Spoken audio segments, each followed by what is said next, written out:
Good afternoon, dear friends. Today is the 12th of March, 2026, and you are watching another operational situation review based on the combat map. Over the past 24 hours, certain changes have occurred along the line of contact, and fresh news continues to arrive from various sectors of the front. But before we dive into the analysis, I would like, as has become our tradition, to sincerely ask each and every one of you, please support the channel by subscribing. As you well understand, your subscription is the primary tool for supporting and developing our resource. If for some reason you have not yet subscribed, please do so right now. Your involvement truly makes an enormous difference. And now let us move directly to the analysis of the situation, starting with the Zaporizhzhia direction. So, the Zaporizhzhia direction, we open our review with the Orekhiv sector. Over the past 24 hours, both video materials and text reports have been arriving here from various sources. It must be said immediately, however, that the information is highly contradictory and often conflicts with itself. Speaking of the Ukrainian side, Ukrainian military sources are putting out claims that the northern part of the settlement of Primorske has allegedly been fully cleared by the armed forces of Ukraine, and that Ukrainian units are currently pressing into the central sector of that settlement. However, it must be clearly understood that this information raises serious doubts about its credibility. No independent confirmation from the scene has been obtained at this time. The situation with the Russian side is equally murky. Russian military telegram channels and sources are reporting an alleged advance in the area of the settlement of Vasilyanka. Earlier, the Ministry of Defense of the Russian Federation officially announced that this settlement had been fully brought under its control. It was also announced that the settlement of Richin had been captured. Yet in this case as well, no verifying information confirming these claims has arrived from any source. It is precisely for this reason that the aforementioned territories are currently marked on the map with a special intermediate color. They are classified as a disputed zone with an unclear control status. As soon as the situation becomes clearer and reliable information emerges indicating that the territory has passed under Russian control, the map will be updated with the corresponding primary color of the Russian side. If the information instead confirms a Ukrainian success, changes will likewise be made. The territory will be marked with the primary color of the armed forces of Ukraine, which is blue. Now let us turn to the video materials that have arrived over the past 24 hours. The footage was recorded to the south of the settlement of Orekhiv. It is from this geolocation that the fresh recordings have come. What are Russian sources reporting about this sector? Active combat engagements are being recorded in the vicinity of Orekhiv. A Russian assault group is conducting a clearing operation against Ukrainian military positions at a fortified strongpoint located south of Novodanilivka. Additionally, the zone of control of Russian forces in the immediate vicinity of Orekhiv has been refined. I would like to remind you that this territory was previously already marked on the map as having passed under Russian army control. Russian units have additionally expanded their zone of control on a specific segment of the line of contact. And today a video recording was received from a tree line in which Russian fighters were clearing a fortified Ukrainian position. As a result, no fundamental changes are being made here, though the clarifying information has been received and noted. Russian armed forces FPV drone crews continue to systematically strike Ukrainian positions in Novoandriivka, Novodanilivka, Malotokmachka, and in the southern part of Orekhiv. In response, the Ukrainian side is also conducting drone strikes against Russian positions using FPV drones across virtually the entire length of the line of contact. Nevertheless, no significant changes can be recorded on this sector today. We move to the Julipole direction. The Julipole direction. The situation here is somewhat more active. Both fresh news reports and video materials recording advances are arriving. Speaking of the incoming information, it has not fundamentally changed compared to yesterday. Russian forces are steadily expanding their zone of control in the direction of the settlements of Vozdvizhenka and Verkhnya Tersa. Some time ago, we suggested that in the near future, one should expect the beginning of active assault operations against the settlement of Verkhnya Tersa. However, despite the passage of time, no specific information about either an actual expansion of the zone of control or an active assault on this settlement has entered the public domain. At the same time, daily reports continue to arrive indicating a gradual expansion of the Russian army's zone of control in this sector. Furthermore, today video material was received from a specific geolocation in this area. All territory highlighted in red on the map has, according to available data, fully passed under Russian control by this point. What exactly are Russian sources reporting? Active combat operations continue in the Julipole area. A Russian assault fighter came under Ukrainian fire near fortification structures close to Zaliznikne. Russian armed forces are expanding their zone of control to the south of this settlement by approximately 2 kilometers. Thus, we are observing an active expansion of Russian control in the vicinity of Zaliznikne, with the front line in this sector broadly aligned along the railway track. The railway line runs through this area in a particular direction, and whereas just recently a specific segment of the line of contact was under Ukrainian control, it has now passed to the Russian army. We had previously predicted that Russian forces would develop their offensive in the direction of the settlement of Julipole, advancing along the supply road.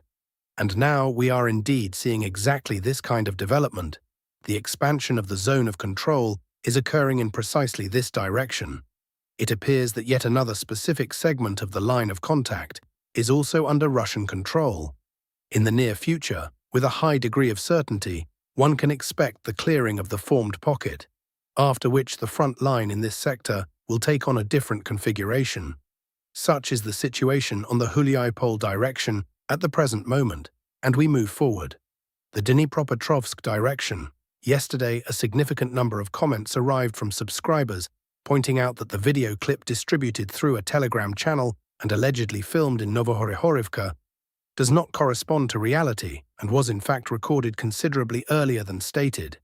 I would like to clarify the following on this matter. I make changes to the map exclusively after receiving verified confirming information. As for information that is contradictory or questionable in nature, I make no changes to the map based on it whatsoever. It is precisely for this reason that you can observe the corresponding territory colored in yellow.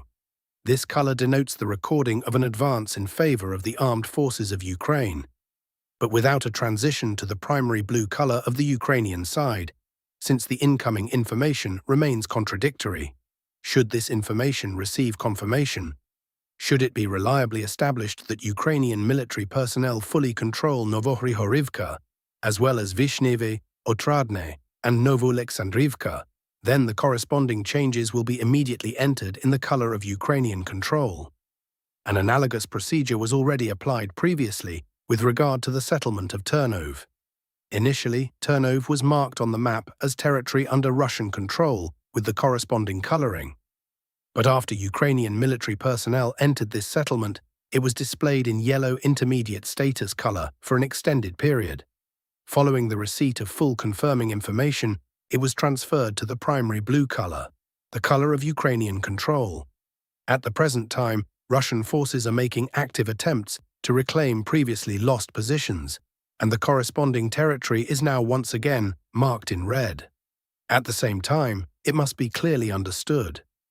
The red color on the map does not signify absolute and confident control by the Russian side over this territory. Yes, today Russian troops are present here and control this territory, but tomorrow the situation may change dramatically. There is no stable, confirmed control, but the actual advance has been recorded. For this reason, the territory marked in red is designated as having passed under the control of the Russian armed forces. If Russian forces establish full and confident control over Ternov, the map will be updated with a transfer to the primary color of the Russian side, as has already been done on a number of other segments of the line of contact.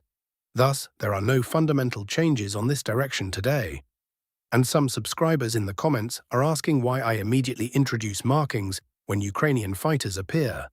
My answer is this: the coloring in yellow is done precisely to record the fact that Ukrainian military personnel have reached this settlement. As the situation clarifies, the map will be updated since the incoming information continues to remain contradictory from both Russian and Ukrainian sources. Today there are no changes here. Active combat operations continue, but no video or photo materials have arrived over the past 24 hours. We move forward. The Pokrovsk direction. Video material has arrived from here, along with a number of reports whose credibility has not yet been fully confirmed, but I have already begun adjusting the map. Regarding the available confirming information, the video recording came from a specific point on the map. Russian forces have advanced to the north of the settlement of Udakne, and all territory marked in red has, according to available data, passed under full Russian control. I would like to emphasize once again, we are not talking about confident, established control, but it is precisely here that the forward positions of the Russian armed forces are currently recorded. What are Russian sources reporting?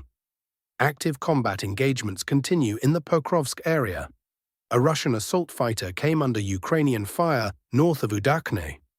Russian forces operating under enemy fire are advancing in the direction of the administrative border of Denipropatrovsk Oblast and are expanding their zone of control by approximately 3 kilometers. On the basis of this data, the corresponding map correction has been made. Should confirmation arrive of confident Russian control over all this territory, the map will be updated with a transfer to the primary color. For now, it retains its red coloring as a marker of recorded but not yet definitively confirmed advance. An analogous situation is observed somewhat further south, in the area of the settlement of Novomykolaivka. Here, the map is colored in yellow in favor of the armed forces of Ukraine, but no transfer to the primary blue color has been made. The same applies to Novopavlivka. Forward positions of Ukrainian military personnel were discovered here, and Russian sources published video recordings of strikes against these positions. Whether these strikes succeeded in destroying the positions or Ukrainian personnel is not yet known. In connection with this, the map in this area is marked in yellow as a temporary designation. Upon confirmation of confident Ukrainian control over all this territory, changes will be entered in blue.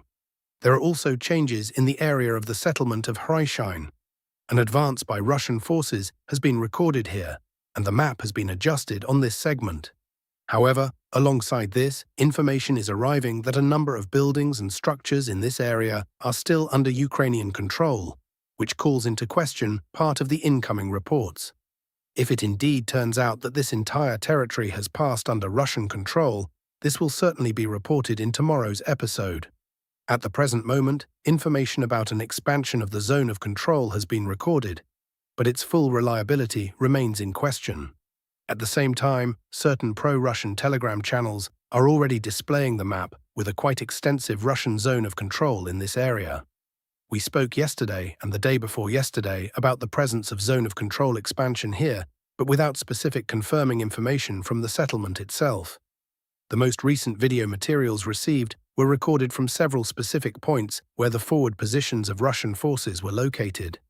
The situation today looks exactly like this, and no new data from here has arrived. We move to Costantinovka, the Costantinovka direction. As we already discussed yesterday, Russian forces have advanced on this segment of the line of contact by approximately 500 meters. Today reports are arriving that the Russian side continues to expand its zone of control, and the reports speak of quite a significant expansion in the eastern part of this settlement. These data are not yet supported by material evidence. Simultaneously, information is arriving about an expansion of the zone of control along the supply road running through this sector.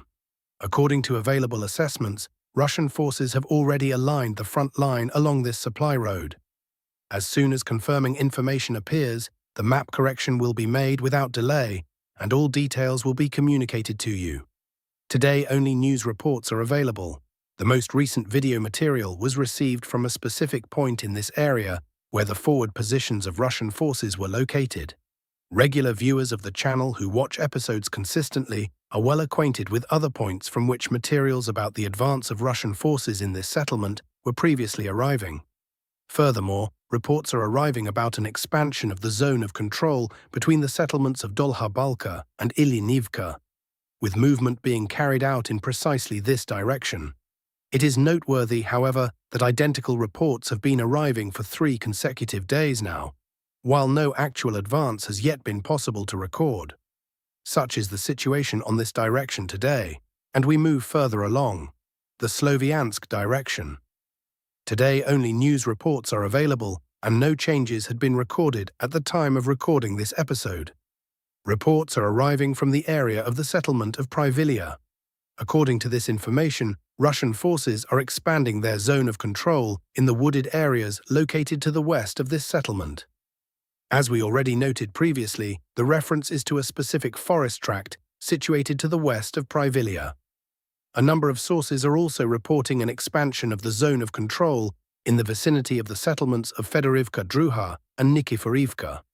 With a high degree of confidence, one can forecast that in the near future, we will witness the alignment of the front line and the expansion of the zone of control in the vicinity of Nikiforivka, with the line of contact being straightened on the segment between Nikiforivka and the settlement of Reznikivka. Materials confirming the advance of Russian forces in the wooded areas have already previously arrived from this area.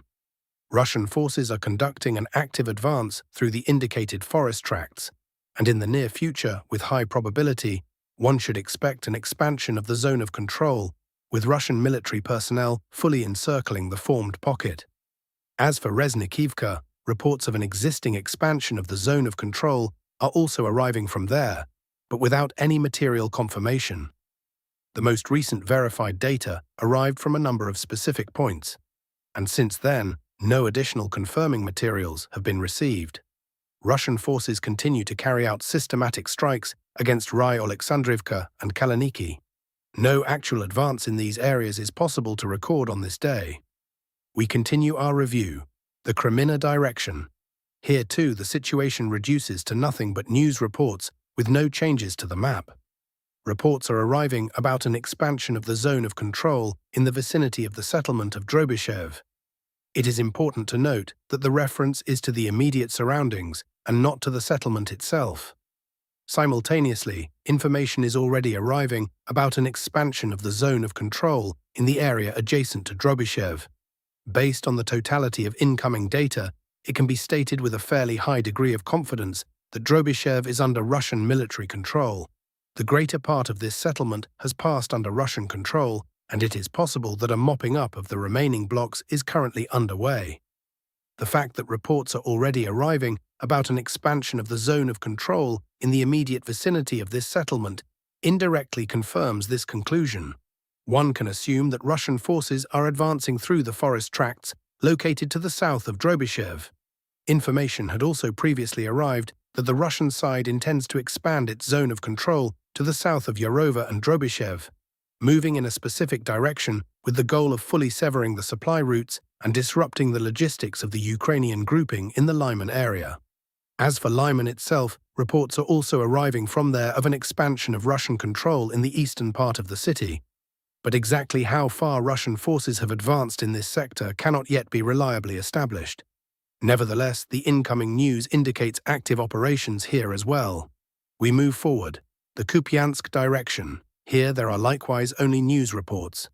In general, the front line on this direction is in a state of relative pause, but active combat operations are being recorded both in the central part of Kupansk and in the vicinity of the settlements of Kupansk, Vuzlovyi, Kurilivka, Kovshariyivka, and in the area of Kucherivka.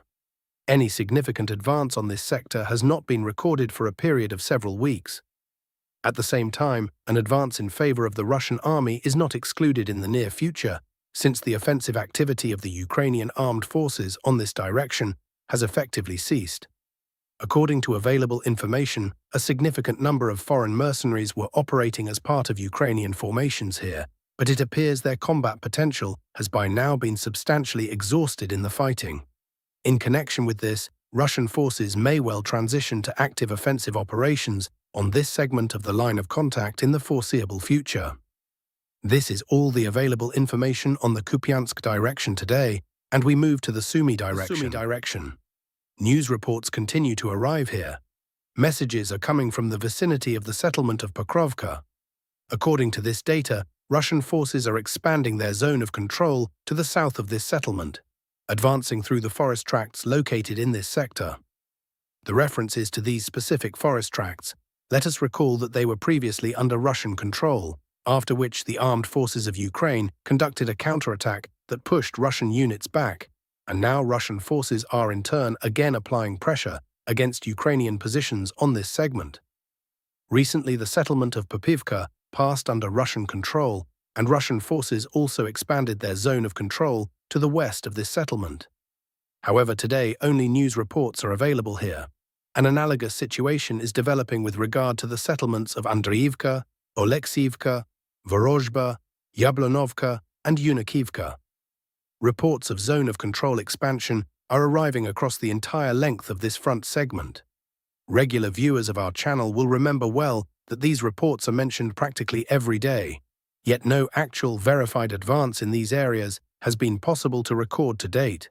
Nevertheless, reports of zone of control expansion continue to arrive with remarkable regularity. An analogous state of affairs is observed on the Hluk direction. Here reports are arriving of a zone of control expansion in the vicinity of the settlement of Chervona Zoria, which relatively recently passed under Russian control. Reports of an expansion of the zone of control to the west of this settlement are already arriving. In parallel, news is arriving of an expansion of Russian presence in the vicinity of the settlements of Kharkivka, Komarivka, and Bila Bereza. However, no verified expansion of the zone of control has been recorded here yet. In the future, we will witness an expansion of the zone of control in this sector, with the formation of a security belt. At the same time, large-scale offensive operations in depth in this direction are clearly not to be expected. It would, however, be premature to make categorical forecasts. We continue to carefully monitor the development of the situation on this segment of the line of contact. This concludes today's review. Do not forget to subscribe to the channel and join our Telegram channel in order to receive up-to-date updates in real time. Until we meet again.